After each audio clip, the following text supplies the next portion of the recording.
Glowing balls of energy appear out of nowhere, only to vanish a few seconds later. Ball lightning is strange, rare, and unexplained. In this episode, we explore the mystery, prod at the boundary between folklore and science, and ask how, when evidence is so scarce, how can we figure out what is true? You're listening to I Heart This. I'm Ben Lord. Let's talk about what we love. It was following me, she said. And whatever it was, I could tell that it was aware. We were sitting on the porch of an old farmhouse in a tiny, remote village in Vermont. Outside, summer twilight was descending in the fields. It was the perfect setting for a ghost story.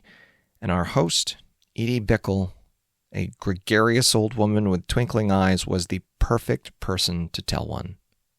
I don't remember how the story came up, but I do remember the rapt attention on everyone's faces. Wait, what was following you? Someone asked. I don't know what it was, Edie said. I was out in the fields. I was maybe 14 and alone, except for the cows. There was a storm coming in. Coming across the field, floating over the grass, was this orb. I didn't see where it came from. It was glowing. And like I said, it was following me. And I could tell that it knew I was there. Were you afraid? Edie shook her head. I knew it didn't mean me any harm. How long did it follow you? Only a minute or so. Where did it go? I don't know, Edie shrugged. It was there for a moment, and then it was gone. My friends and I looked at each other, and I felt the tickle of goosebumps on my arms. Or how about this?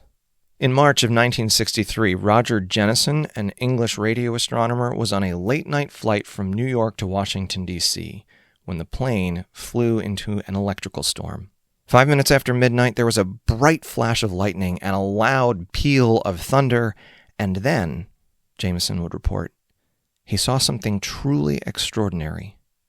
A glowing sphere, about the size of a soccer ball, emerged from the pilot's cabin and floated down the aisle, passing right next to him, before it disappeared. Or how about this? 1936 report from a Mr. Morris of Dorset, England. During a thunderstorm, I saw a large red-hot ball come down from the sky. It struck our house, cut the telephone wires, burnt the window frame, and then buried itself in a tub of water which was underneath. The water boiled for some minutes afterwards, but when it was cool enough for me to search, I could find nothing in it. Fireballs? Luminous orbs? Glowing spheres? What the heck is going on? These three stories are just a sampling of similar reports of encounters with strange, short-lived, floating, glowing balls of something.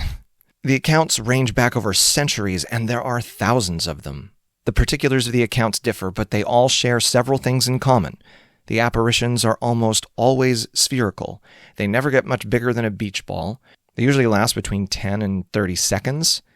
They move, often erratically, and usually at about the same speed that a person might walk.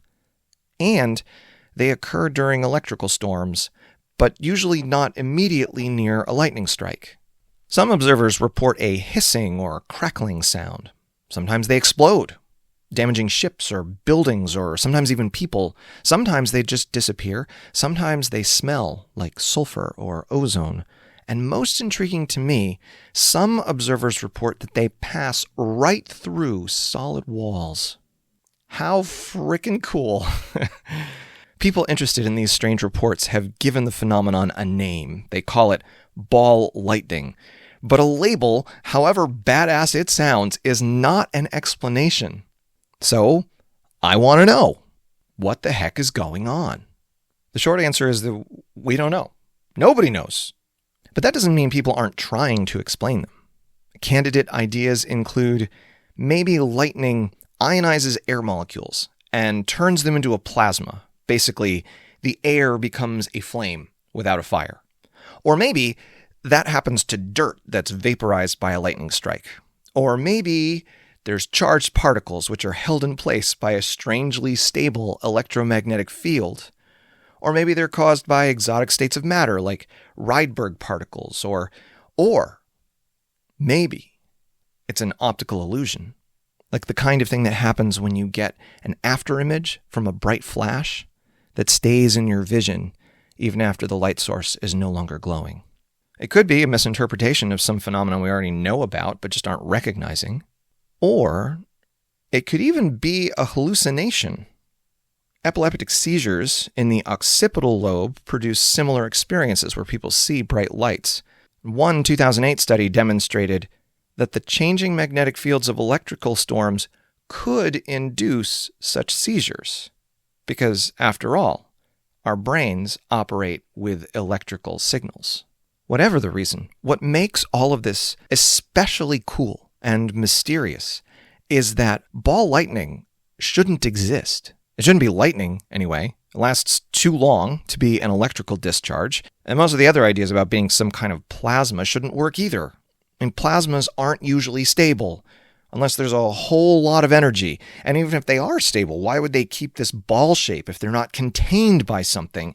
And whether you followed all that scientific name-dropping or not, you can still appreciate that the idea that there are glowing, floating soccer balls of colored light hanging out in lightning storms is a truly extraordinary claim.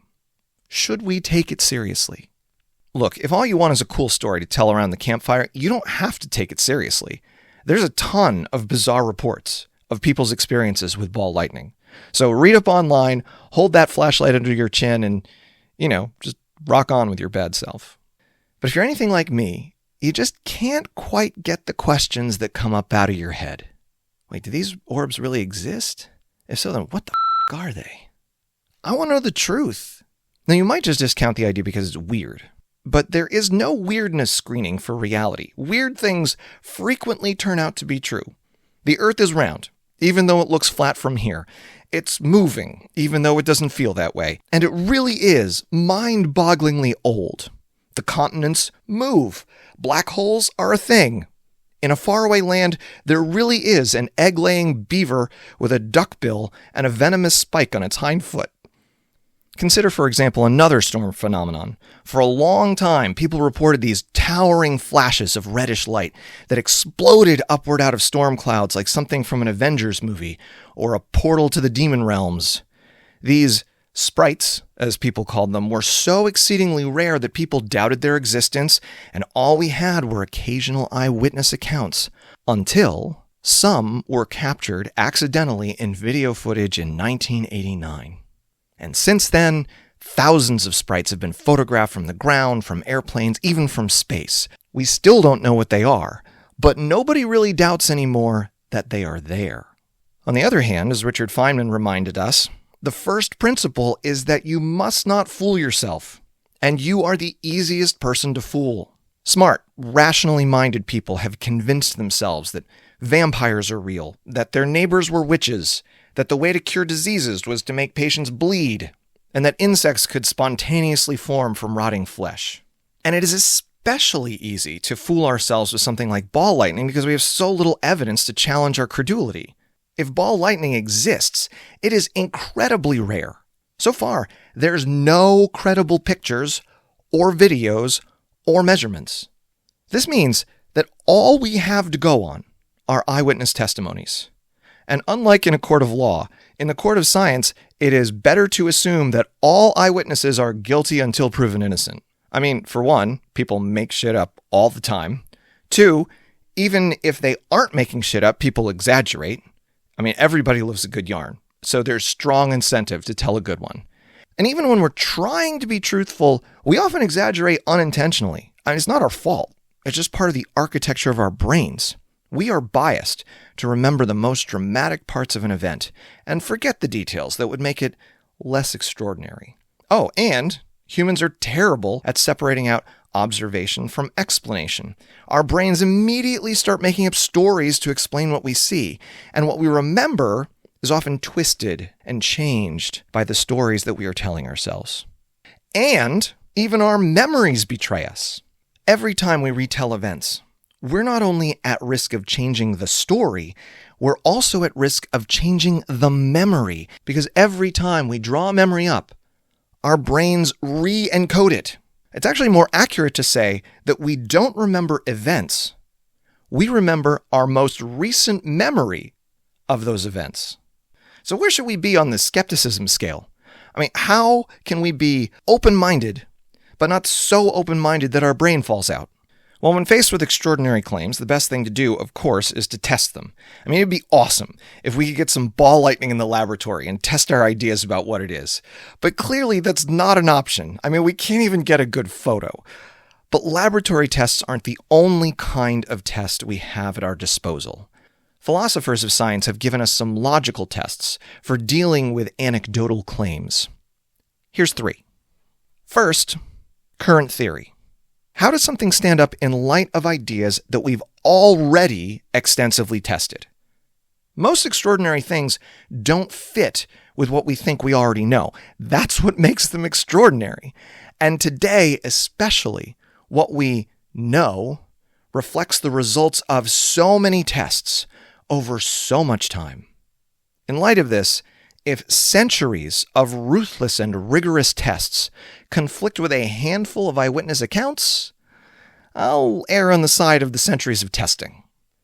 Test number 2, simplicity, or as the fancy science philosopher folks say, parsimony.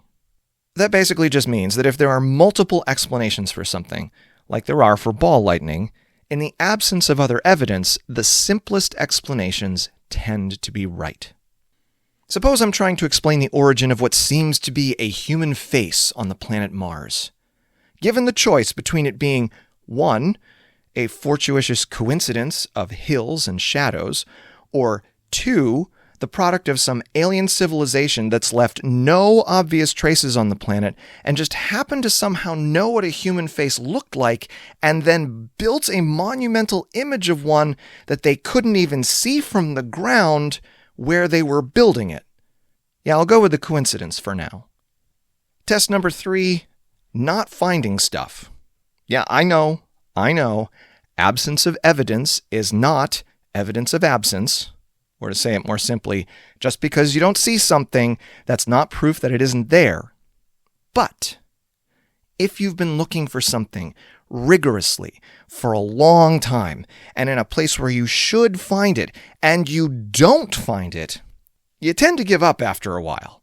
You can never really be sure that it's not just hiding really well, but the longer you look, the higher the probability that the reason you're not finding it is because it's not there. When I learned about these 3 tests, they really reframed what I thought open-mindedness was like. We're not actually better off by endlessly giving unsubstantiated ideas the benefit of the doubt. In fact, we do better, and we are more likely to end up closer to the truth if we err on the side of skepticism. And that's why I find ball lightning so intriguing. So much more intriguing than other so-called mysteries based on eyewitness accounts like a plesiosaur in Loch Ness or alien spacecrafts at Roswell. Consider how ball lightning fares against our 3 tests. Test number 1. Does ball lightning call current theory into question? Well, kind of. It certainly seems unlikely in light of theories about electricity and plasma, but it's also possible to see how it might fit. It's right on the edge. It challenges current theories without completely undermining them. That's the kind of thing that makes me sit forward in my chair a little bit. Test number 2, parsimony. Are there simple explanations that could account for ball lightning? Well, kind of. It could be an optical illusion or an electrically induced seizure in the occipital lobe. But frankly, these explanations are just as awesomely complicated as some of the explanations put forward to explain how ball lightning might be an actual thing.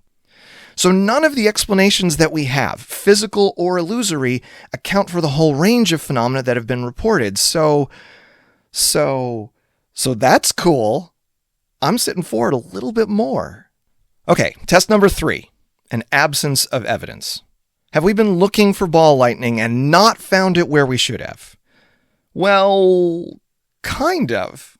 Some scientists actually have looked at the various ideas about where ball lightning might come from and then tried to set up the conditions that, if those ideas are right, would lead to ball lightning formation.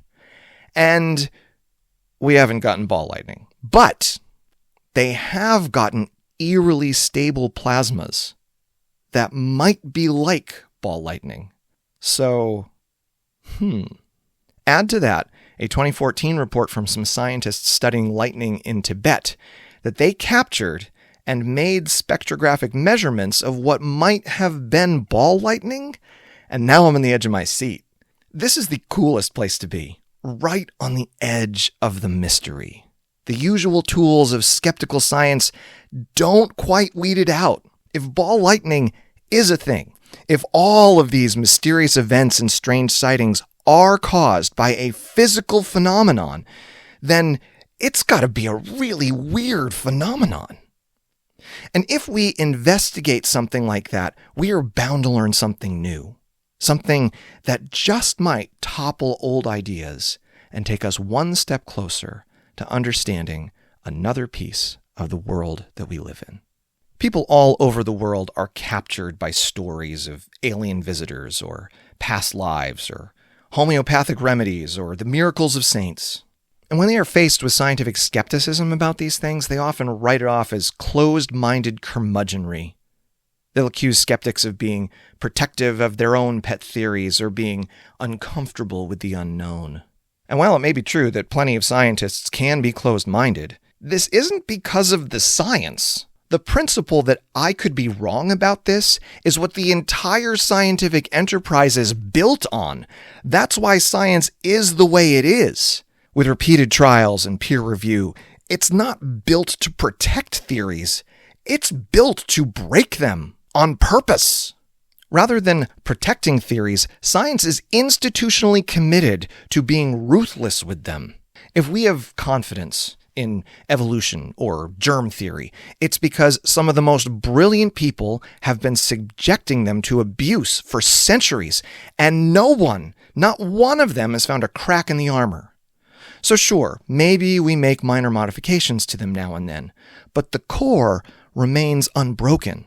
Scientists aren't skeptical because they're uncomfortable with mystery or the unknown.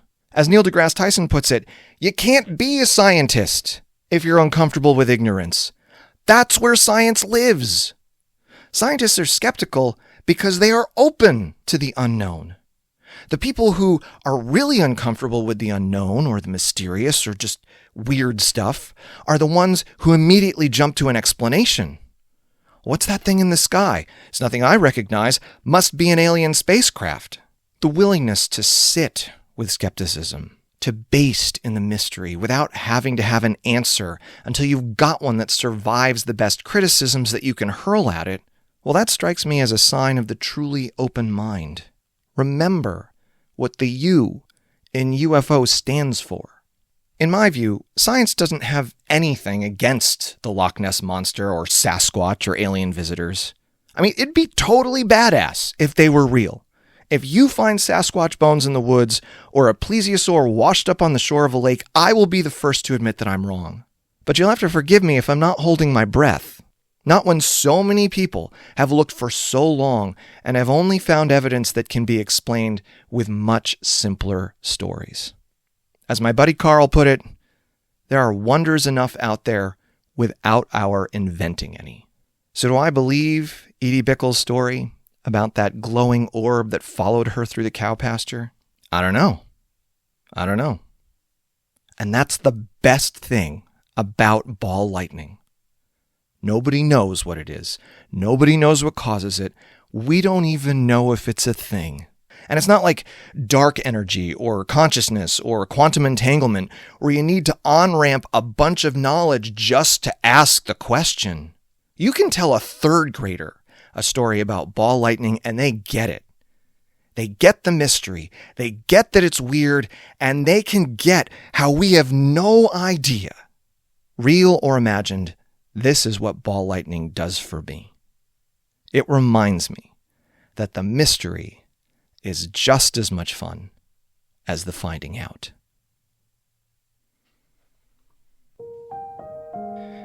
Hey, if you've been having fun with I Heart This, there are 3 things that you can do right now to support us. Each of them will take no more than 2 minutes, and they really make a difference to my ability to keep making this podcast. So please, take a moment right now and 1, subscribe or follow on your platforms of choice, especially on YouTube. You can find links to our channel in the show notes. 2, leave a review on the app where you're listening. Tell folks what you liked. And 3, send a friend a link to an episode that you think they might dig. I Heart This is written, edited, and produced by me, Ben Lord. Our logo was designed by Brian Imaro Cribbs. Our website is iheartthispodcast.com. You can email me at ben@iheartthispodcast.com. Thank you so much for listening. And as always, be kind, be curious, and be thankful.